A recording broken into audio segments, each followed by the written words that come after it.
प्यारे बच्चों, नमस्कार।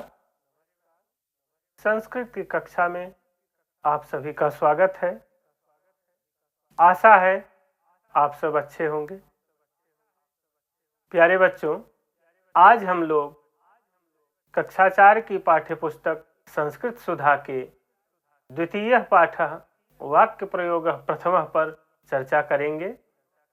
इस पाठ के माध्यम से हम लोग यह सीखेंगे कि संस्कृत में छोटे छोटे वाक्य कैसे बनाए जाते हैं। तो आइए शुरू करते हैं। बच्चों, चित्र में एक बालक पढ़ रहा है, तो अब वाक्य क्या होगा? चित्र में एक बालक है और वह बालक क्या कर रहा है? पढ़ रहा है। तो वाक्य क्या होगा? हिंदी में, भाषा में वाक्य क्या होगा कि छात्र पढ़ता है। ये आपका वाक्य हुआ, छात्र पढ़ता है। अब इसका हमें संस्कृत में अनुवाद करना है अथवा इसकी संस्कृत हमें जाननी है। तो आइए देखते हैं। छात्र पढ़ता है, इस वाक्य का जब हम विभाजन करेंगे तो इसमें पाएंगे कि छात्र एक कर्ता है और पढ़ता है यह क्रिया है, अर्थात पढ़ना यह क्रिया है। इस क्रिया को एक छात्र संपादित कर रहा है, तो अर्थात छात्र इस क्रिया का कर्ता हुआ और पढ़ता है यह क्रिया हो गई। अब हम इसमें जानेंगे कि छात्र को संस्कृत में क्या कहते हैं और पढ़ता है कि संस्कृत क्या होगी। छात्र की संस्कृत हुई छात्र। पढ़ना यह क्रिया है। पढ़ना क्रिया के लिए संस्कृत में पठ धातु का प्रयोग किया जाता है। तो यहाँ लट लकार होगा क्योंकि वह वर्तमान में पढ़ रहा है। पढ़ता है या पढ़ रहा है। छात्र है, यह प्रथम पुरुष का कर्ता है और एक वचन है, इसलिए क्रिया प्रथम पुरुष एक वचन की होगी। तो पठ धातु का लट लकार प्रथम पुरुष एक वचन में जो रूप बनता है वह पठति बनता है। तो छात्र की संस्कृत हो गई छात्र और पढ़ता है कि संस्कृत हुई पठति। इस प्रकार छात्र पढ़ता है, इस वाक्य का संस्कृत अनुवाद क्या होगा? छात्रः पठति। दो छात्र को संस्कृत में छात्रौ बोलते हैं। दो छात्र को संस्कृत में क्या कहते हैं? छात्रौ। और यदि दो छात्र पढ़ते हैं तो पढ़ने की क्रिया दो छात्र कर रहे हैं, तो कर्ता तो प्रथम पुरुष का है और वह द्विवचन का रूप हो जाएगा। तो पठ धातु का लट लकार प्रथम पुरुष द्विवचन में रूप बनता है पठतः। तो दो छात्र पढ़ते हैं, यह आपका वाक्य हुआ। और इस वाक्य की संस्कृत क्या होगी?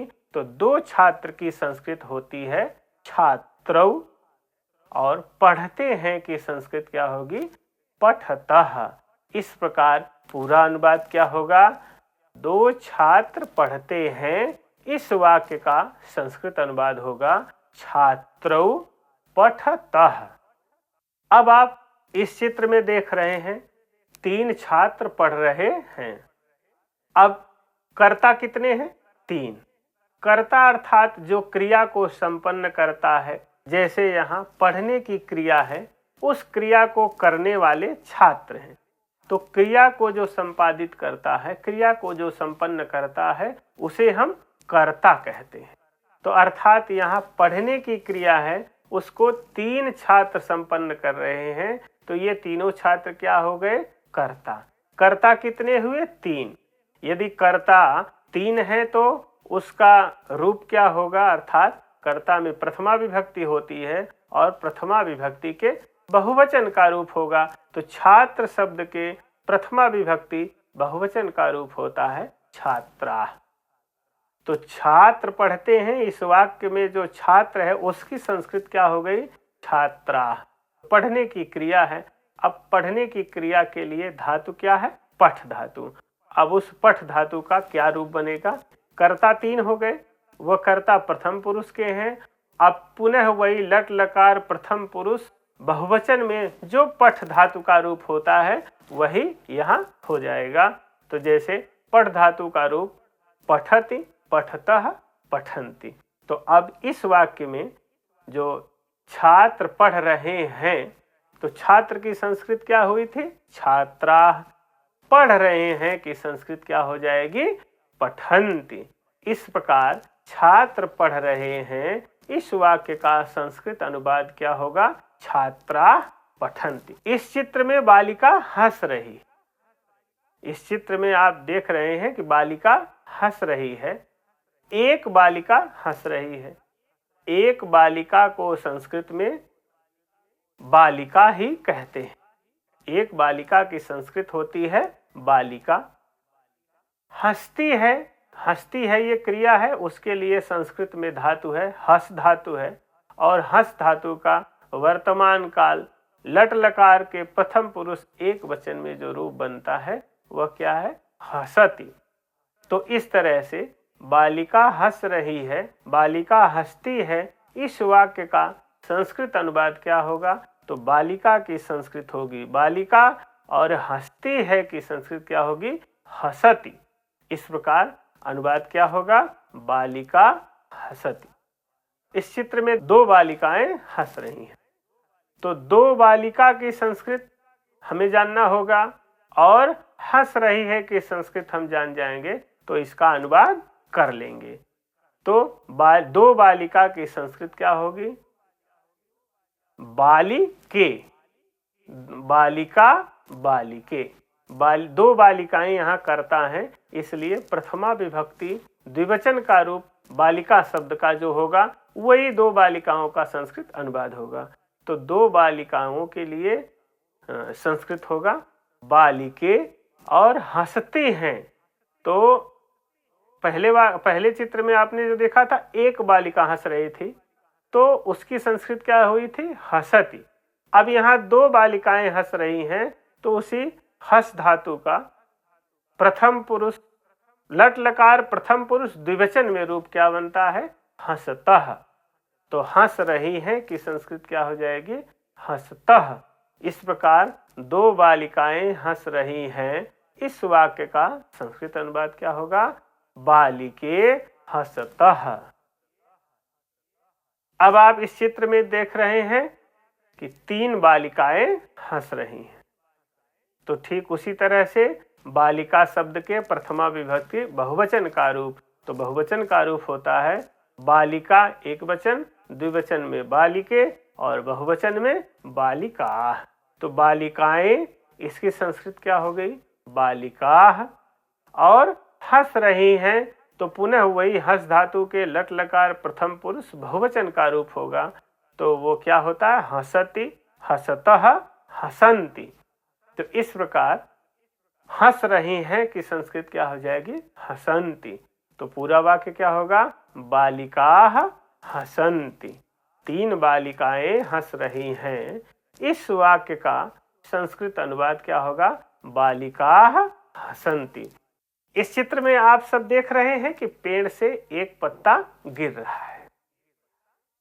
तो पत्ता गिरता है, वाक्य क्या हुआ? पत्ता गिरता है। अब हम यह जान जाएं कि पत्ता को संस्कृत में क्या कहते हैं, और गिरने के लिए संस्कृत में, गिरता है के लिए संस्कृत में किस धातु का प्रयोग होता है। तो पत्ता को संस्कृत में पत्र कहते हैं, और ये गिरने की क्रिया पत्ते के द्वारा हो रही, अर्थात उस क्रिया का कर्ता है वही पत्ता।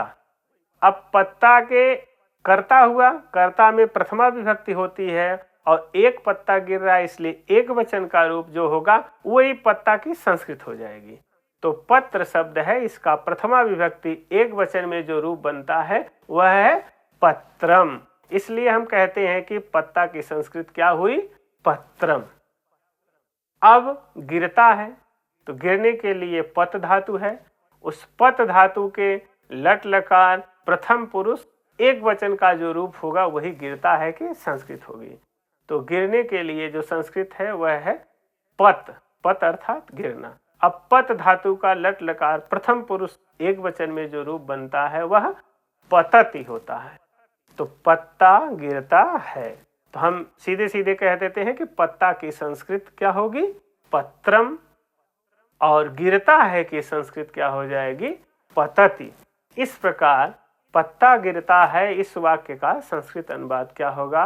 पत्रम पतति। इस चित्र में आप सब देख रहे हैं 2 पत्ता गिर रहा है, तो 2 पत्ता गिरता है। अब ये वाक्य हो गया, इसका हमें संस्कृत अनुवाद करना है। तो 2 पत्ता गिरता है, 2 पत्ता, पत्ता की संस्कृत पत्र। अब प्रथमा विभक्ति जो द्विवचन का रूप होगा वही पत्ता की संस्कृत हो जाएगी। तो पत्ता के लिए शब्द है पत्र, उसका प्रथमा विभक्ति द्विवचन में जो रूप बनता है वह है पत्रे। अर्थात 2 पत्ते की संस्कृत क्या हो गई? पत्रे। और गिरता है कि संस्कृत, तो पत धातु लट लकार प्रथम पुरुष जो द्विवचन का रूप है वही गिरते हैं कि संस्कृत होगी, तो उसका रूप चलता है पतति पततः। तो यहाँ क्या प्रयुक्त होगा?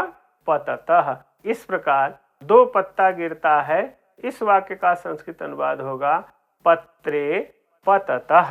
इस चित्र में आप सब देख रहे हैं वृक्ष से 3 पत्ते गिर रहे हैं।